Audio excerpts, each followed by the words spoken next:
வணக்கம் ஆன்மீக நண்பர்களை மலையாள மாந்திரிக முறையில் இன்னைக்கு காலைகோவில் சார்பில் நம்ம என்ன பார்க்க போறோம்னு கேட்டால் கருப்பசாமியோட பூஜை முறைகள் அதே மாதிரி குறி காரியங்கள் தான் நம்ம பார்க்க போறோம். அப்போ கருப்பசாமியோட பூஜை நிறைய ஆளுக கேட்டுட்டு வருவாங்க, நிறைய பேர். ஏன்னா குலதேவதை வந்து நிறைய ஆளுக கருப்பசாமியை வழிபாடு பண்ணி வராங்க. அப்போ கருப்பசாமியோட பூஜை வழிபாடு பண்ற ஒருபாடு ஆளுகளுக்கு அந்த தேவதை உடம்புல இறங்கணுங்கிற ஆசைகள் இருக்கு. அது மாதிரி சிலவங்களுக்கு வந்து உடம்புல அந்த சாமியை உடம்புல அந்த தேவதை இருக்கும். அப்போ பூஜை பண்ணும் போதெல்லாம் சில சிலுப்புகள், அதாவது உடம்பு ஒரு ஆட்டம் பாருது அந்த மாதிரி உள்ளதெல்லாம் வரும். அப்போ அவங்களுக்கு அது முழுமையாக அந்த சக்தி வெளியில வரணும், இல்லைன்னா குறி சொல்ற மாதிரி சொல்லணும், இல்லைன்னா முற்காலம் தெரியணும், அந்த மாதிரிலாம் நிறைய பேர் கேட்டுட்டு வராங்க. அப்போ நமக்கு அது முக்கியமா என்ன செய்யணும் அப்படி கேட்டாச்சுன்னா, அந்த தேவதையோட சரியான பூஜை விதிகள் கரெக்டாக செய்யணும்.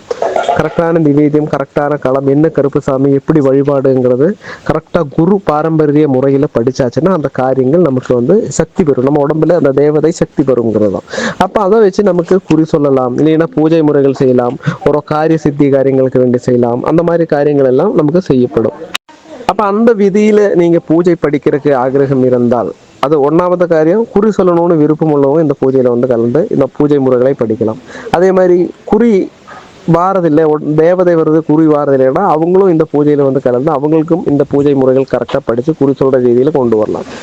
இனி அப்படி இல்லை, இன்னும் சிலவங்க வந்து குறி சொல்லிட்டு இருந்தாங்க முன்னாடி, இப்போ குறி சொல்ல முடியறதில்லை, வேற கஷ்ட நஷ்டங்கள் வருதுன்னா இந்த தேவதை வரும் பூஜை. ஆனால் பூஜை முறைகள் நம்ம செய்யறது சரியில்லாதனால, ஏன்னா பூர்வீகமான அப்பா அம்மா இல்லைன்னா தாத்தன் அந்த மாதிரி உள்ளவங்க அந்த பூஜை முறைகளை பண்ணி நல்ல சித்தியாக காரியங்கள் கொண்டு வருவாங்க.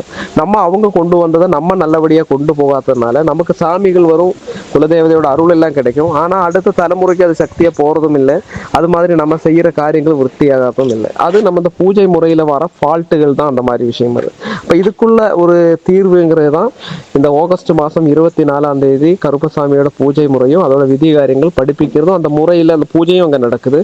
அப்போ இதில் கலந்துக்க விருப்பம் உள்ளவங்க தயவு செய்து அந்த 24 புக் பண்ணிட்டு நீங்க நேரடியாக வாங்க. அதில் குறி சொல்றதுக்குள்ள காரியங்கள் சொல்லித்தரும். அதே மாதிரி எப்படி கருப்பசாமியோட வழிபாடு பண்ணணுங்கிறது, பின்ன கருப்பசாமியோட தகுடு, அதோட ஹோம பூஜை பண்ணிட்டு உள்ள மை காரியங்கள் எல்லாம் தேவையுள்ளவங்களுக்கு கொடுக்கும். அப்போ தேவையுள்ளவங்க தயவு செய்து 24 ஆகஸ்ட் மாதம் நீங்கள் வாங்க, பண்ணித்தரோம்.